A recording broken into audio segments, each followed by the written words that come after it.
Today, we are talking to you guys about second and third year players that we think could break out for fantasy football in a big way this season. I mean, last year we saw some guys like Kyron Williams and Breece Hall, Nico Collins, Rashad White, like all different players to different extents break out and help fantasy managers win their leagues. So today, Dave and I are going to go through some players that we think are either just on the cusp or maybe some guys you might have thought like they were pretty good last year. But no, when we say breakout, Dave, what does that mean to you? Is that someone who just generally kind of jumps to the top 12 or top 15 maybe at their position and helps fantasy managers win championships? Is it that broad, or what does it mean to you? You know, I hear people ask this question all the time, and I think that there's a pretty simple answer to it. Like, if he has a career year, like if you have more Okay. receiving yards and more I like that. fantasy points than you've ever had before, I consider that to be a breakout. But I just want to say, in true Dave fashion, I did not get the memo, and one of these people on my list is a year 4 player. I hope that's okay. Oops. I totally wrote that summary after you gave the list, and I'm looking. Oh yeah, I'm looking through the list here. Yep, hmm yep, yep. hmm Alfredo messed up on the summary, but that's But he's okay. That's okay. a very young year He's 4 like player. So ridiculously young. He's younger than some rookies. So, without any further ado, let's hop into this. Dave, talk to us about your first breakout candidate, Tank Dell, wide receiver for the Houston Texans. yeah, I'm eating the cheese on this one. I am just falling for it. I love Tank Dell, and this was a guy that I kind of liked as a pre-draft prospect, and then got a little bit concerned with how he fell in the draft. But what we saw last year was just unbelievable. He returned from injury in week 7, and from that point on was pretty much a full-time player. And over the next 5 weeks, 9.4 targets per game, 5.6 receptions per game, 77 yards per game, and averaged a touchdown per game over a 5-week stretch. And that's factoring in his first week back from the injury where he had 16 scoreless yards. So I could have factored that game out, but I'm trying to be as reasonable as possible here and talk about the games where he played full snap shares. If we take that week out and look at just weeks 8 through 11, he was the wide receiver 3 in fantasy scoring behind just CeeDee Lamb and Keenan Allen. Displayed an elite skill set last year as a versatile weapon. He can line up in the slot. He can line up out wide. He can make yards after the catch on short plays. He can win deep and catch the bombs. He can really do it all. And again, we talk about how to quantify a breakout. I think by all definitions, Tank Dell broke out last year. It was just on a Yeah. very, very small sample. And I think that we can see him put it together over the course of a full season. Right now, he's being drafted as a wide receiver 26. That's crazy to me. I mean, people are drafting him outside of the top 24. He's the cheapest of the 3 wide receivers in Houston. And I like Nico Collins. I like Stephon Diggs.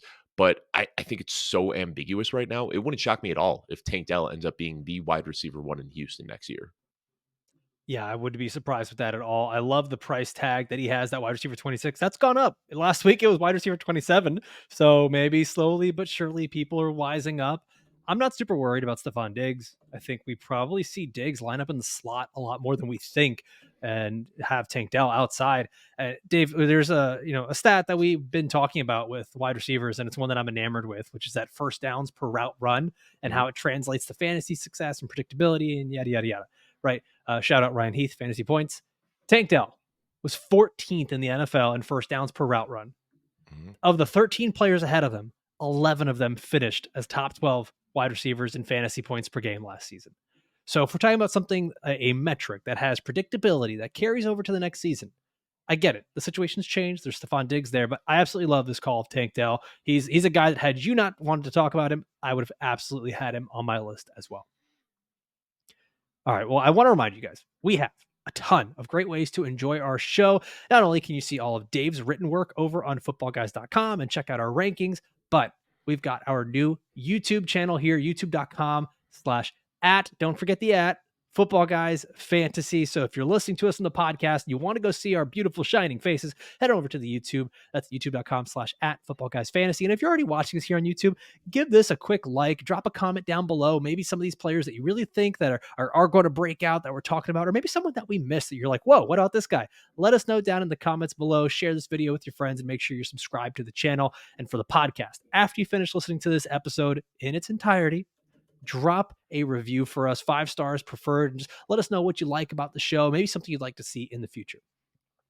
Now, Dave, we're going to continue on here with our next breakout, and the guy that I want to talk about, and It almost feels too obvious, and I think that a lot of these people are gonna say, "These are very obvious players," Hey, but we get progressively deeper as the show goes on, all right? we We'll take we the do. cream off the top to start, and we'll get deeper as we go on, so stick around to the end. Yeah, we will.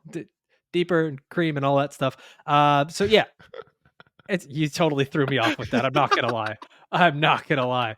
But let's keep going here because the guy I want to talk about was really, really good in such a small sample size. The talent's undeniable, and the mold is there for Anthony Richardson to be a phenomenal breakout quarterback. And I've noticed there's like a lot of weird disdain for Anthony Richardson, Dave, of people saying he He's needs to injury learn how to. prone. Yeah, like what are you He runs too talking much. about? He's a running Like, back. one of the first things that was commented when I went on Fantasy Football Today with CBS, which by the way, shout out to you, Dave. You were just on with Heath Cummings for Fantasy Football Today Dynasty. So anyone listening here, go check that out as well. But one of the first comments I got was he has missed more games in the NFL than he has played. Well, Ugh. yeah, that's what happens when you get Yeah. injured in like game 4 or 5 of your rookie season. It's listen, we have to stop this whole narrative that rushing quarterbacks are a bad fantasy investment because they get hurt too much. That really needs to stop. Quarterbacks in general are actually one of the safest investments you can make in fantasy. Our very own Adam Hutchison did a study on positional volatility and how susceptible each position is to injury. Quarterbacks were least likely to get injured. The odds that a quarterback plays at least 12 games was nearly 95%. Odds to play all 17 games, which is really unheard of for NFL players, was around 35%, like almost 20% higher than the other positions out there. So quarterback itself is already a good bet. Now you talk about these guys who are rushing quarterbacks, and I mean, we know how much rushing matters for quarterbacks when it comes to fantasy. Josh Allen, quarterback one in overall in 3 of the last 4 seasons. Jalen Hurts been quarterback 1 or 2 in points per game in back-to-back seasons. Lamar Jackson, crazy MVP years. He's been quarterback 1 overall. He's been quarterback 7, quarterback 3. It's been all over the board. And then there was even these years where Justin Fields was a top 5 quarterback in points per game in Remember 2022. Tim Tebow? Tip. I try not to. I try not to, Dave, but you bring it up. And guys, like I'm gonna say his name, but Daniel Jones even had fantasy success as the quarterback 9 in 2022. And by the way, like when he got hurt last season and missed most of the year, it was a non-contact injury. Mhm. So this idea that rushing quarterbacks, don't think rushing quarterbacks can avoid injury actually a little bit better because they can control how they're getting hit, whether they go out of bounds, whether they slide, stuff like that. It's the guys like maybe I don't not to throw out a name, but Joe Burrow who stands in the pocket and gets someone falling on a knee. That's the kind of stuff that messes these guys up. So I'll And get off my the data soapbox. backs that up. I just want to say the Yeah, data backs it up. And Adam Harstad has done studies on this before where mobile quarterbacks are more likely to get injured, but the injuries are less severe. Where like you see these season ending injuries, like you said with Joe Burrow, we also saw it with Tom Brady and these other guys, like when they're getting rolled up by 350-pound linemen, that's when their season gets ended. A lot of times with these rushing quarterbacks, they might get dinged up where they miss a game or two, but they're typically better athletes and they can come back from injury sooner rather than later. yeah, and sometimes these things are just flukes, right? Like it's Mhm. not unlike what happened with Tank Dell, where everyone I'm sure made started to complain about skinny, small wide receivers. He had someone roll up on his leg after a play was over. Goal line. Fluke injuries Yeah. happen. But if we're talking about just a healthy Anthony Richardson and a Shane Steichen offense, where Shane Steichen has been the offensive coordinator for Jalen Hurts in these incredible fantasy seasons, Anthony Richardson last year was a top 4 quarterback in 2 of his 3 full games played. So when I say small sample size, I really mean small sample size. Now he gets another offseason in this offense, learning the playbook, expanding that playbook. They add AD Mitchell over in Indy. Right now, Anthony Richardson's being drafted as quarterback 6 in the middle of round 5. I love that price for a guy who could potentially return quarterback 1 overall value. Like I whispered a little bit, but there has been whispers of the demise of Josh Allen, which I don't know that I buy, but if there's a guy that could do it, Anthony Richardson can. And the value that you're getting with him, I love it. And with how deep quarterback is, sure, you can take Anthony Richardson in round 5 and you can come back later in one of your late rounds and grab a second quarterback if you're really that nervous about him. Yeah. I mean, I've been drafting Richardson so much, and I'm doing all these best ball drafts right now. The weird thing that I've seen over the last couple of weeks is he keeps falling below ADP. And Mhm. it's like there's some weird pause on Anthony Richardson right now, and whether it was the injury from last year or whatever, you already talked about it. You made a great case for him, but I think something you kind of glossed over quickly is Shane Steichen, and I think the Shane Steichen Mhm. offense is going to be great. They've got Michael Pittman, they've still got Josh Downs as well. They brought in AD Mitchell. They've got a good offensive line. They've got Jonathan Taylor there to take the pressure off, and Anthony Richardson is going to be the beneficiary of this offense. So I am way in on Anthony Richardson, and the fact that he's fallen below ADP right now makes him one of the easiest picks to make in drafts. Yeah, both these guys so far, I mean, these are players that we are in on. I'm assuming like all these players are guys that we are in on wherever their Right. ADP is. I mean, that's typically what happens when you talk about guys that are going to break out. So, Dave, here we go. This is the fourth year guy who happens to be younger than a lot of rookies still, and I guess we're doing it again. And I think We we're both we are. in. I'm willing. I'm willing to do this with you. I'm going on this journey with you. Let's talk about why Kyle Pitts is a potential breakout. Now, first of all, I want to preface this. I have not been like a Kyle Pitts fanboy forever. His rookie season, I said, let's pump the brakes here. We're drafting this guy way too high. If you look at the history of rookie wide receivers or rookie tight ends, it's pretty bleak. And I was out as a rookie and kind of had a bad process that led to a good result because he had over 1,000 receiving yards. He just didn't score touchdowns and he wasn't all that valuable in fantasy, but he had one of the best rookie seasons we've ever seen. And then going into year two, I was in. Going into year three, I wanted to buy in, but I couldn't 100%. And I wrote an article last offseason that was titled Kyle Pitts, Elite Talent, Fantasy Gamble, because we knew all of the situations that were negatively impacting Kyle Pitts. The poor target quality and the run first offense and the slow pace of play and all of these sorts of things. We knew it wasn't a good environment for Kyle Pitts, but he still played last year, coming off of an off-season knee surgery that kind of got swept under the rug, but may have been a bigger deal than we envisioned. Because to start the season, he did not look like himself. He was struggling to get out of his breaks. He was falling down when he would change direction.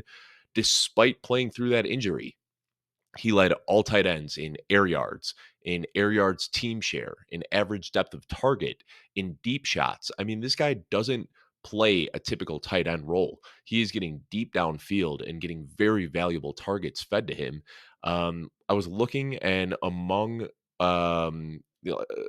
alignment for tight ends, he led all tight ends in rate lining up out wide, and he was third in slot rate to only Mark Andrews and Dalton Kincaid. I mean, this guy does not play tight end. He is a wide receiver with a TE next to his name on the depth chart. He is an elite talent in an elite role that has been on an inaccurate, slow team. And now all of a sudden he gets Kirk Cousins, who we know can sustain valuable production, whether it be from wide receivers or tight ends. So I am very much so buying in on Kyle Pitts this year. We know Travis Kelce is going to be good. We know Mark Andrews is going to be good. We know all these young guys, Trey McBride, Dalton Kincaid, Sam Laporta, we know they're going to be good. You can get Kyle Pitts after all of them, and he has just as high of a ceiling.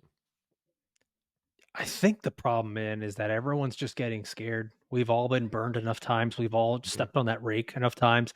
And the thing is, it's like the bad man is gone now. We complained about Arthur Smith and the quarterback play for years. Now there is no Arthur Smith, and now there is a better quarterback. So what happened? Did we just all get tired of trying to bet on this horse over and over? The circumstances have changed. And I mean, the big thing that still sticks out to me, Dave, you mentioned the injury, but it's how much that injury truly limits him. Like you think about it, this guy who has a knee brace on his right knee basically cannot plant really well off of that and go left. He was the Derek Mhm. Zoolander of tight ends out there. He couldn't turn left. It just I don't understand like how you start to put all these things together. He could basically run half the routes that he really wanted to, and then a quarterback that could maybe hit half the routes that he's actually running. And so, yeah, we're going to get the worst case scenario. Oh, by the way, and a coach who lets him play on half the routes. Like it was just bananas. Now we get this great environment for him. I'm just like you. I love the price tag on Kyle Pitts, and I'm really excited about Kyle Pitts and the Atlanta Falcons in general. That brings me to my next guy, Drake London. And like I've said, there's no more Arthur Smith. We get a good quarterback. Kirk Cousins is now there. Drake London, I know all the comments are he's not Justin Jefferson. He can't be. We're not expecting him to be Justin Jefferson. People, we're not asking him or thinking or projecting that he's going to be a top 3 wide receiver. However, we've seen what Kirk Cousins can do for a top wide receiver on his team. And even when Justin Jefferson was out for the Vikings last year, weeks 5 through 8, and Kirk Cousins was throwing the ball, Jordan Addison was really good. Jordan Addison, who a lot of us are actually down on, he's not the same caliber of player as Drake London. Mhm. Jordan Addison was the wide receiver 7 in half PPR points per game, averaging 8 targets per game. And that was with TJ Hawkinson still there. And that was with a running game that was still moving along. This is a team. You start to look at those weeks, and they sort of resemble what we might see for the Falcons, right? And what we might see for Kirk Cousins' tendencies. Targets matter so much for wide receivers. Drake London has been a guy that's been getting targets throughout his career, and it's fluctuated a little bit. But just to throw it out there of how big targets matter for production, 10 of the top 13 targeted wide receivers finished as top 13 fantasy wide receivers. So if you're getting volume, you're scoring fantasy points. And right now, Drake London has a very realistic path to being top 10 in targets in 2024. When you pull up what the Vikings had done in previous years with Kirk Cousins, and you kind of combine that with what the Rams have done in previous years with Zach Robinson, their new offensive coordinator, while he's been there, and the tendencies that Sean McVay sort of had. And then you start to look at Drake London's average target share and what he's been able to do. You start to look at a guy who, let's put him at about 25% target share, 35.5 pass attempts per game. Drake London all of a sudden is looking at 149 targets, which puts him easily in the top 10 for targets amongst wide receivers. He's just a guy that has a ton of success on dig routes, slant routes, things that allow him to run after the catch, even though that's been a struggle of his. I can absolutely see him take on sort of that Puka Nacua role, a guy who can play inside or outside. He's physical at the catch point. I I don't get the people who want to be out on Drake London and Kyle Pitts this year with all the stars aligning properly here, Dave. Yeah, I think the only kind of knock I could make against Drake London is his current cost. I mean, if you want to draft him right now, you're paying up with like a high second round pick. Like people are Yeah, very much so in on Drake London. So I get it. Like he he's not a has value. Like all of the he's definitely not a value. Like he is right. going exactly at cost. Yeah. And I think you can look, and this is going to sound crazy, and I think I've said this on a show earlier in the offseason, and you push back a little bit, but I think if you start looking at projections, like Kyle Pitts and Drake London project pretty similarly. Like they're both going to pull about a 25% target share. Kyle Pitts gets his targets deep downfield. Drake London gets his targets deep downfield. So I like both of these guys. I'm just really especially allured by Kyle Pitts because he has a very similar range of outcomes. He gets to play at a position that's so much harder to find elite production at, and you Mhm. can get him 5 or 6 rounds later because everybody's been burned by him for the last 3 Yeah. years. So, I'm very much so in on this offense. Bijan Robinson is another guy we could talk about with the potential to break out. I even like Darnell Mooney as a wide receiver 3 and, like, his ability to get deep when everybody else is so focused on these other weapons. Just count me in. Let's just the whole Atlanta Falcons offense could break out this year. Yeah, I mean, like, we didn't even talk about Bijan Robinson. Like, Yeah. there is a beautiful aura around this Atlanta Falcons offense right now. And if we're talking about the best players based on draft value, yeah, I'm going Kyle Pitts right there. But I'm willing to look at all three of these top weapons for that team: Mhm. Bijan, Drake London, Kyle Pitts. These guys absolutely need to be on the draft radar. Yep. Now, before we continue on here, I just want to remind everybody we have a lot of great episodes that we have been doing lately. You can go back, check out our previous episodes, the rankings, sleepers. We did risers and fallers. We've had great guests on like Julia Papworth and JJ Zacharyson. We've got so much more coming to you guys this summer. Soon we're going to have Jagger May and Joey Wright come back on. But go back, check that out, whether it's in the podcast form, YouTube form. Go and check those out. We've got over 6+ hours of fantasy football content for you. So go check that out for us. Dave, let's go to your third breakout player that you want to talk about here. And this one's surprising. I like the player. I'm very intrigued by this because I love his draft cost. Talk to Mhm. me about Jaxon Smith-Njigba. Yeah, big fan of Jaxon Smith-Njigba, the clear wide receiver 1 of the 2023 class, drafted 20th overall, and immediately we saw when he got drafted, we said, "Well, this sucks."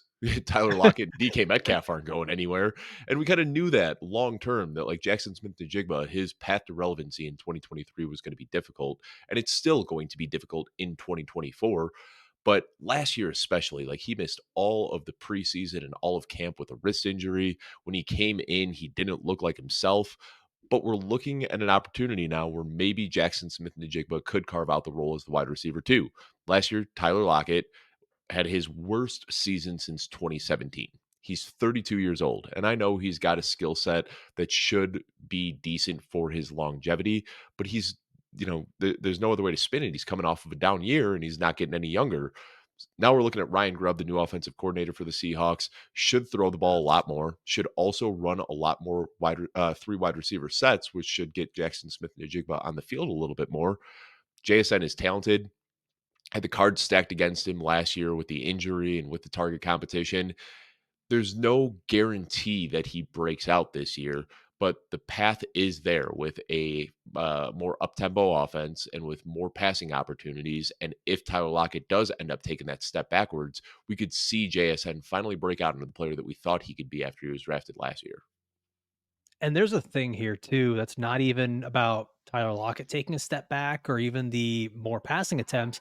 I think the usage can be totally different here for Jaxon Smith-Njigba, where in his first year, I'll read this out for you, Dave. Of 80 players to record at least 50 targets last season, JSN had the 77th lowest average depth of target at just 6.1. It was one of the worst in the league. That's not how he was using college from the slot. 12.1 yards per, average depth of target for him in college. Ryan Grubb has done this, whether it was with Jalen McMillan, Jalen Polk, Roma Dunze. His offense is vertical. And we're going to see a guy in JSN who's really good at tracking the deep ball be able to catch more passes downfield. More yards per route run, bigger plays, more explosive plays, lends to more fantasy points. So I'm excited for that for JSN. Yeah, and that was the frustrating thing last year is we just didn't see uh, a lot to really get excited about. So like a bet on JSN is more a bet on his prospect profile from college than it is on what we saw last year. You talked about the low A dot, but I mean really just about everything last year. Like didn't get any deep targets. Even the target quality, even though they were on shorter routes, wasn't that great. Catchable target rate wasn't great. Air yard share wasn't great. I mean, the one thing he had going for him was a high usage out of the snap or out of the slot where he saw 433 snaps, which was ninth most in the NFL. But really, a bet on JSN is just hoping that last year was just kind of a fluke because of the injuries and hoping that he can be the talented player that we saw at Ohio State at the NFL level this year. Yeah, I'm excited for him. I'm excited for that Seahawks offense. I think a lot of those players right now are pretty good values. Geno Smith, great value in drafts. I think he's one of those fun quarterbacks that you can pair with an Anthony Richardson at later on in drafts, like maybe a second to last pick.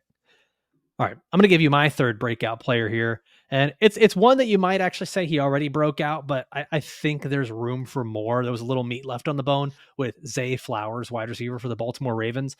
We see Odell Beckham Jr. leave the Ravens. He was second on the team in targets. I'm not super optimistic about like what they've brought in or what else they have there. They bring in Devontae Walker, a rookie out of North Carolina, who I think needs a ton of work.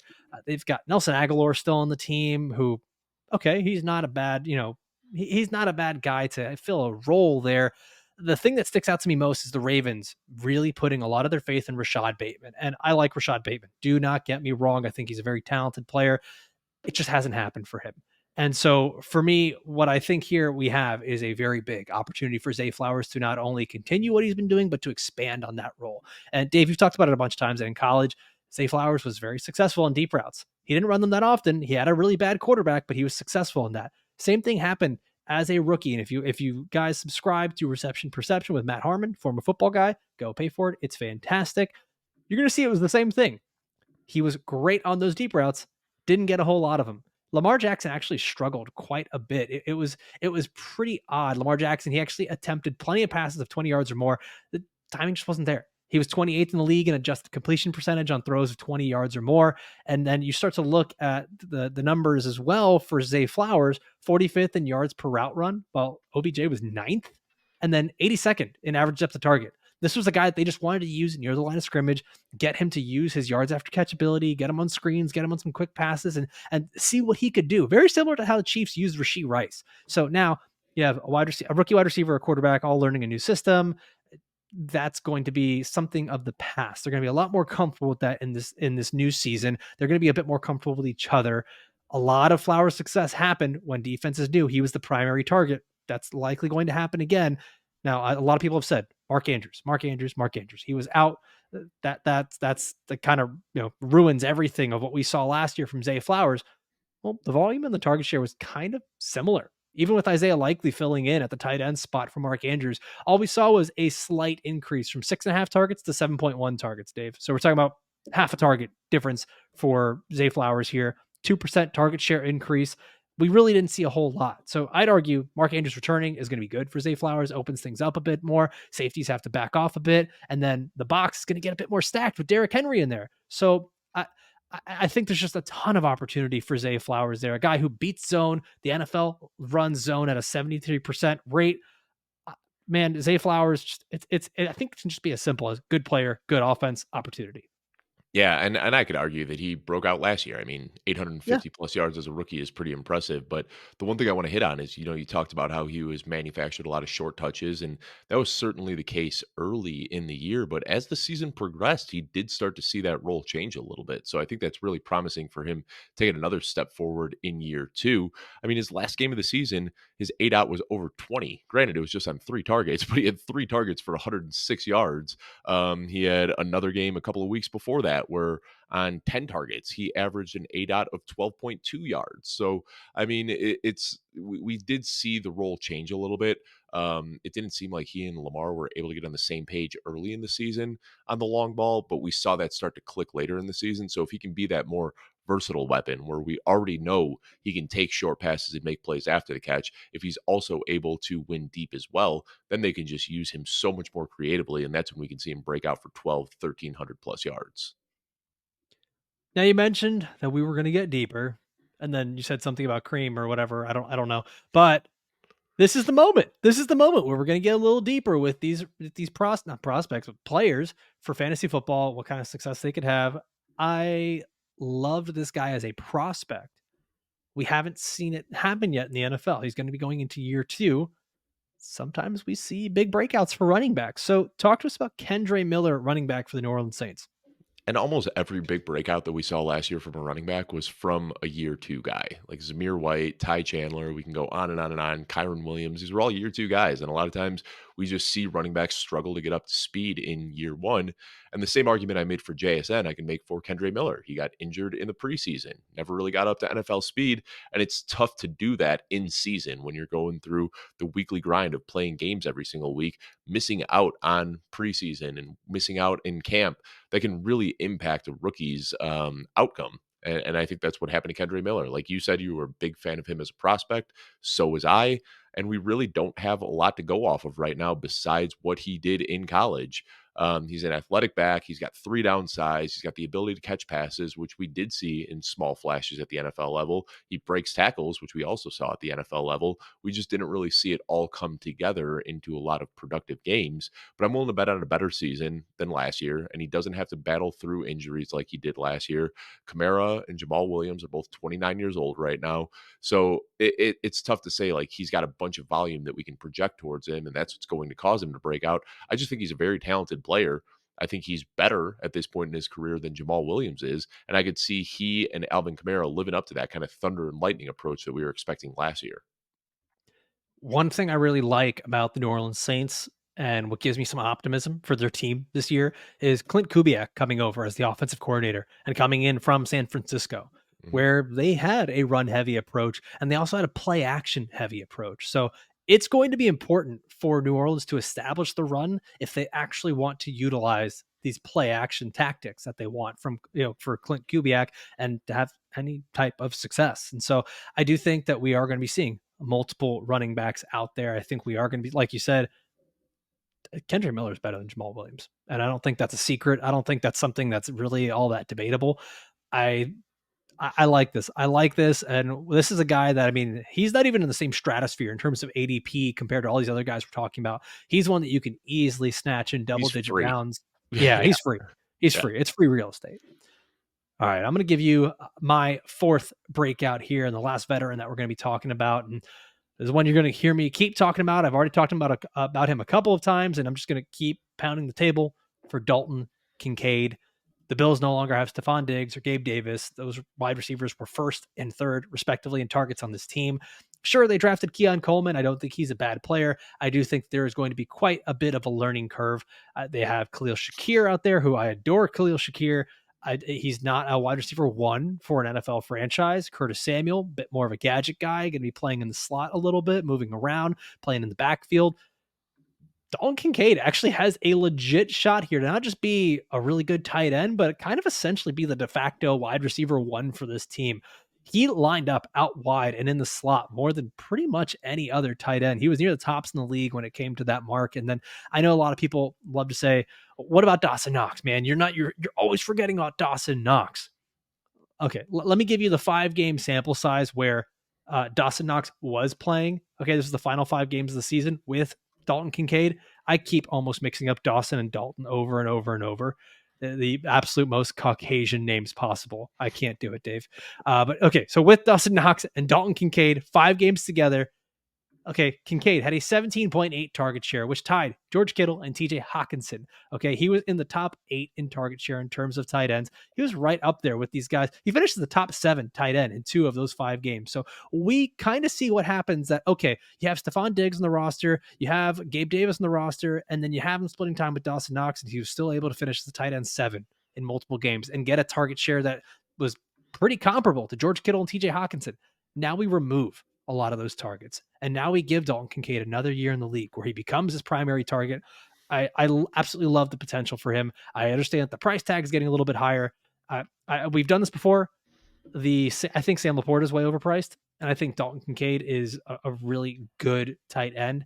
And when you look at the way they finished last year, over the final 11 weeks, they had basically the same numbers. Both averaged 5 receptions, 51 yards. First read target rate was in favor of Kincaid. The big difference was the touchdowns. If we get the touchdowns going to Kincaid, boom. He's an easy top 5 tight end. I love where he's at. I'm drafting as much of him as I can. Yeah, I'm looking right now, and I kind of mentioned it earlier when talking about Kyle Pitts, but only Mark Andrews ran more of his routes out of the slot last year than Dalton Yep. Kincaid did. So again, like when we're looking for tight ends, we don't want to look for guys who are lining up with their hands in their dirt blocking. We want to look for guys who are basically receivers that have a tight end designation, and that's what Travis Kelce is. That's what Mark Andrews is. That's what Kyle Pitts is, and that's, like you are saying, exactly what Dalton Kincaid is. So I'm very much so in on Kincaid. I'm trying to pull it up right now because I want to see. It was do you remember what week it was that Ken Dorsey got fired? Because I know we saw a change in his utilization, but I can't remember off the top of my head what it was. Oh But man, this was definitely a pre-show conversation we should have had. I I know, think it and was I'm just something ripping right like now. I week think it was 9. week, yeah, and that's what I thought. So I just pulled it up from week 10 onward, which is when we saw a pretty big difference in change. We saw Dalton Kincaid taking even more of his uh, snaps out of the slot. He saw that jump from 60% to 67%. So we know Joe Brady is just going to do even better things for Dalton Kincaid. We saw it at the end of the season last year. Ton to build off of. And something else that you didn't even really mention is that Dalton Kincaid, like he didn't go into college to be a football player. He's still very new to football. If I recall, this is like only his 4th year playing organized football. So he is still very much so learning the role. He's only going to get better. Weigh in on Dalton Kincaid.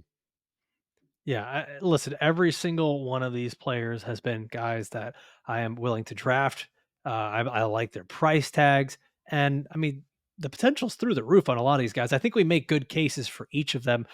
I know that for our next episode, Dave, we're going to be talking about rookies and not like the big name ones, the obvious ones, but some more rookies that are probably going to be the last pick of your draft, less obvious guys that can break out and win you your league in 2024, some of the lesser known names. So make sure that you tune in for that one. It's going to be on YouTube and on the podcast. And of course, as always, be sure that you subscribe to the daily news updates from Football Guys, where you get everything that you need to win your fantasy football league sent straight to your email every day by Joe Bryant himself. For myself, for Dave Kluge, thank you guys for watching. We'll see you next time.